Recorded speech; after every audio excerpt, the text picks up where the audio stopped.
ప్రకటన గ్రంథము 13వ అధ్యాయము 1వ వచనము, మరియు 10 కొమ్ములను 7 తలలను గల యొక్క క్రూర మృగము సముద్రములో నుండి పైకి వచ్చుట చూచితిని. ఈ భయంకరమైన క్రూర మృగము ఎవరు? మృగం ముద్ర అంటే ఏంటి? దాన్ని తప్పించుకోవాలంటే ఏం చేయాలి?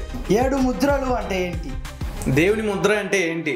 దేవుని ముద్రను నేను పొందాలంటే ఏం చేయాలి? ప్రకటన 12:7 అంతట పరలోకంలో యుద్ధము జరిగిన. పరలోకంలో యుద్ధమా? ప్రకటన 20వ అధ్యాయంలో 1000 ఏళ్ల పాలన అంటే ఏంటి? ఈ 1000 ఏళ్ల పాలన ఆల్రెడీ స్టార్ట్ అయిపోయిందా, లేకపోతే ఎప్పుడు స్టార్ట్ అవుతుంది? ప్రకటనలో 7 తెగుళ్ళు అంటే ఏమిటి? అవి ఎప్పుడు వస్తాయి? అవి తప్పించుకోవాలంటే నేను ఏం చేయాలి? ప్రకటన గ్రంథంలో నేను అర్థం చేసుకోగలనా? ఈ ప్రశ్నలన్నిటికీ దేవుని వాక్యము సమాధానం ఇస్తుంది. ఈ మీటింగ్స్లో మనం ప్రకటన గ్రంథాన్ని క్లోజప్లో చదువుకోబోతున్నాము.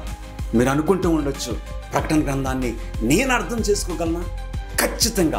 ఎందుకంటే ప్రకటన 1:3లో సమయము సమీపించినది కనుక ఈ ప్రవచన వాక్యములు చదువువాడును వాటిని విని ఇందులో రాయబడిన సంగతులను గైకొను వారును ధన్యులు. అట్టి దీవెన పొందాలని నీవు ఆశపడుచున్నావా? అయితే యేసు క్రీస్తు నామములో ఈ మీటింగ్స్కి మిమ్మల్ని హృదయపూర్వకంగా ఆహ్వానిస్తున్నాము.